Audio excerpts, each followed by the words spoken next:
السلام علیکم ورحمۃ اللہ وبرکاتہ نحمده ونصلی علی رسولہ الکریم اما بعد۔ آج کا سبق سن لیجئے۔ آج کے سبق کی سرخی ہے حضور صلی اللہ علیہ وسلم کی سیرت، پارٹ نمبر 45۔ اب حضور صلی اللہ علیہ وسلم کی ملاقات ہوئی حضرت ابوبکر سے، تو صدیق اکبر نے انکار بالکل نہیں کیا۔ جب تمام اہل بیت اسلام میں داخل ہو گئے تب آپ نے احباب اور مخلصین کو اس رحمت کبریٰ اور نعمت عظمیٰ میں داخل ہونے کی دعوت دی۔ سب سے پہلے آپ صلی اللہ علیہ وسلم نے حضرت ابوبکر صدیق با اخلاص اور محبت با اختصاص اور رفیق قدیم اور ولی حمیم یعنی ابوبکر صدیق کو اسلام اور ایمان لانے کی دعوت دی۔ ابو بکر نے بلا کسی تأمل اور تفکر کے بغیر کسی غور اور تدبر کے اول وہلے میں آپ کی دعوت کو قبول کیا، مگر صرف ہلکے انداز میں پوچھا۔ تو صدیق اکبر نے ایک خواب دیکھا تھا۔ بعثت سے پہلے شام جاتے تھے تجارت کے لیے ابوبکر، تو وہاں ایک خواب دیکھتے تھے، 7 دنوں تک خواب دیکھا۔ تو وہاں جا کر ایک راہب سے پوچھا، میں 7 دنوں تک یہ خواب دیکھ رہا ہوں، پتہ نہیں اس خواب کی تعبیر کیا ہے۔ علماء نے لکھا ہے کہ کوئی بھی مرد یا عورت مسلسل کوئی خواب دیکھے تو ضرور کسی جاننے والے سے اس کی تعبیر لینی چاہیے، لیکن اپنی جو تمہاری حور ہے نا، حور، اس سے تعبیر مت لینا۔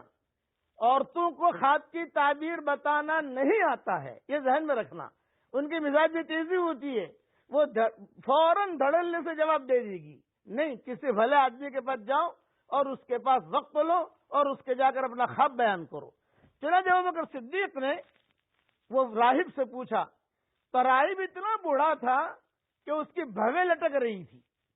اس نے اپنی بھویں اوپر کی، دیکھا چہرہ اور یوں کہا، بیٹا کہاں سے آئے ہو؟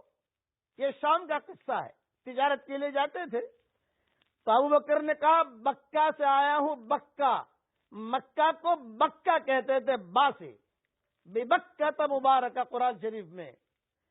تو راہب نے تعبیر دی کہ وہاں تمہارے یہاں ایک نبی ظاہر ہونے والا ہے، اس کی زندگی میں تم اس کے وزیر بنو گے اور اس کے دنیا سے جانے کے بعد تم اس کے خلیفہ بنو گے، یہ تعبیر دی۔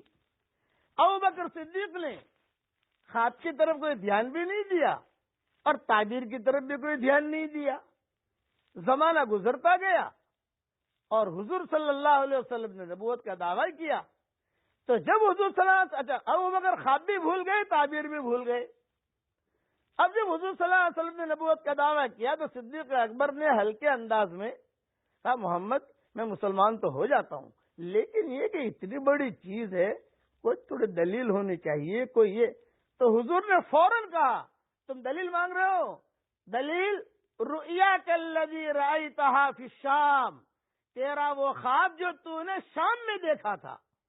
جب حضور نے زور سے کہا، رؤیاک الذی رأیتہا فی الشام، جو تو نے وہ خواب جو شام میں دیکھا تھا، ابوبکر کو خواب یاد آ گیا اور فوراً ابوبکر رونے لگے، ایک دم سے رونے لگے اور اب حضور کو سینے سے لگا لیا اور کہا، اشہد ان لا الہ الا اللہ واشہد ان محمد رسول اللہ، کہ آپ اللہ کے سچے نبی ہے۔ خواب یاد آ گیا صدیق اکبر کو اور وہ بوڑھے کی تعبیر بھی یاد آ گئی۔